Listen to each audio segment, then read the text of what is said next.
Hi, I'm Lars from T-Rex, and today we are in Copenhagen, capital of Denmark, in Medley Studio. Old, well-known studio, which, you know, there have been a lot of big names here, Prince, Radiohead. Hey Lars, welcome to Medley. Thank you for bringing this revolutionary product into my front door. It's crazy. A tape echo pedal. Yeah. Never seen it before, never heard of it. No. Wow.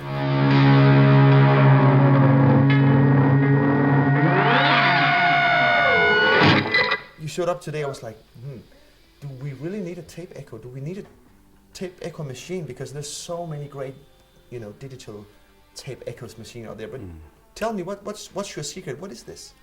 You know, all the years in T-Rex, we have had, you know, thousands of Christians. Why not making a real tape echo? And we thought that, hey, everybody is claiming that they are making the real tape echo, sure, but digital. But we have made a real analog tape echo with tape heads and everything. Everything, you know, with a tape and, you know, chrome tape and stuff. So here it is. Yeah, it's crazy.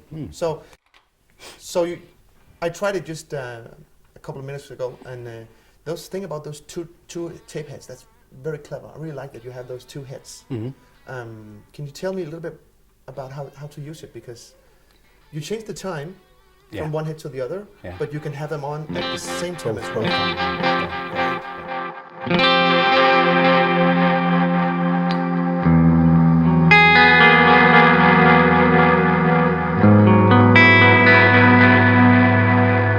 The thing is that you know, the slower it runs, the longer delay time. Sure.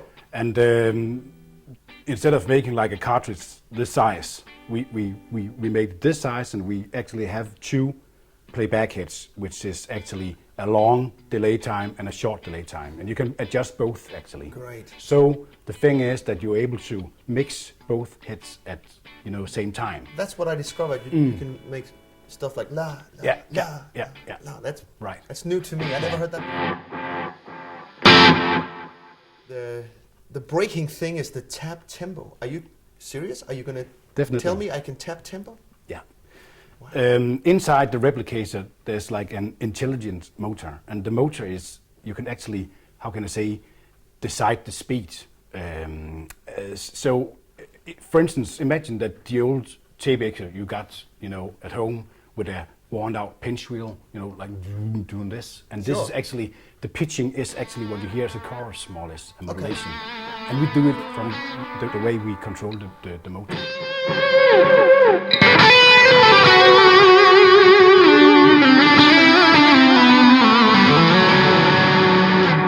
It's full of music. It changes overtones and saturates, and that's your idea, right? It's the idea, you know, about the unstable mechanics, and that's where all the secret is. You know, all those overtones, all those harmonics, all those chime thing going on. Yeah. It actually happens when things are a little bit unstable. Yeah.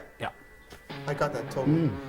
I grew up with a Benson Echo when I was a kid, and it was a bit flaky in a good way, and it died a couple of years ago. So I was like, okay, it's over. Yeah. But I remember that I used the input section as a saturator, and I just discovered you guys have a saturator. We do, and it's like a preamp, and you can actually decide how much signal you want to push into the record head. Yeah. And the record head is like a coil, which means that the more you push into it, the more like distortion you get, but it's harmonic distortion. It's not like so. The good thing is that harmonic-wise, it's one of its good secrets, you know. Sure, yeah. It's full of mistakes in the right way. Right. That's how to put it. Yeah, far out. Right. I did a couple of tours with Glenn Hughes from Deep Purple, and of course we played Mistreated, and I tried that lick just before. Yes. Yeah.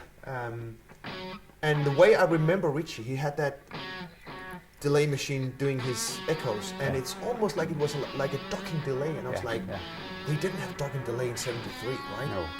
This is compression, you know. This is real compression. It does it in a very musical way. Yeah. It's actually it's a little bit the same as cranking up your amp. Yeah.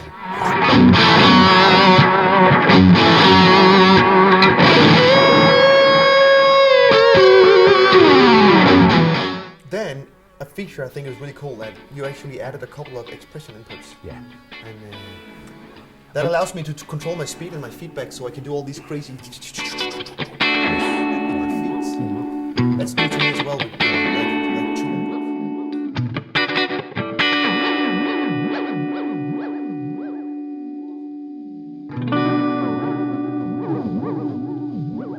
So I got one more question, because Lars, this looks really interesting, and is there any chance I can see the actual heads? Of course, it's actually also it's very easy to change the cartridge, because 2 screws, take off. We found a machine, making the analog heads. So it's not just ordinary tape heads. It's mono tape. Why mono? Because then we could use the the width of the tape. The full. The full, yeah. Instead of having stereo. It's actually half, but it's the same as a 1/4-inch tape. Right. Yeah. The tapes are? What is it? What's the brand of the tape? Where do you get the tape? It's actually C60 chrome tape, real chrome tape from BASF, the German tape manufacturer. We all remember them. Yeah. So this is the real shit. Okay, so they do exist. They do, yeah. How much is the cartridge? How much? $25. Okay. Yeah, that neighborhood. And you can just order them one piece. Online, walk into your local music store, get it. Does it come with any cartridge when you buy it? It does. It comes, with an extra. So there's 2 cartridges. 2 cartridges when you buy it. Yeah. And it comes with the power supply as well. Definitely. It comes in a little bag. It comes, with the adapter, multi-head adapter, 2 cartridges, and then of course the machine. I was just wondering, power. Is it an AC or DC pedal or? It's DC. It's DC? Yeah, which means that it comes with a DC power adapter, which you can, multiple head, you can use it all over the world. Sure. 9 volt, 12 volt? 24 volt DC, and you can also use the T-Rex fuel tank power supply if you want to power it up, yeah. And of course the 24 volt is because there's a motor in it. There's a motor, it does, and there's actually a bias circuit which needs a lot of power to, yeah. Right. Yeah. Do you need a screwdriver to? No, it's actually very easy to load with a new cartridge like this, and then just tighten the screw. Great. That's it. It's amazing. Yeah, and it's not only Søren, it's not only guitar, it's also synthesizers, keyboard stuff. So there's a wide variety of things how to use it. Well, I must say I'm very impressed, because this is something revolutionary in my world. I've never seen a tape pedal before in my life, and as a producer in the studio, it's a great fun to fool around with these old tape machines. But on the road, it would be great to have that opportunity before. Wow! Thanks for coming, guys.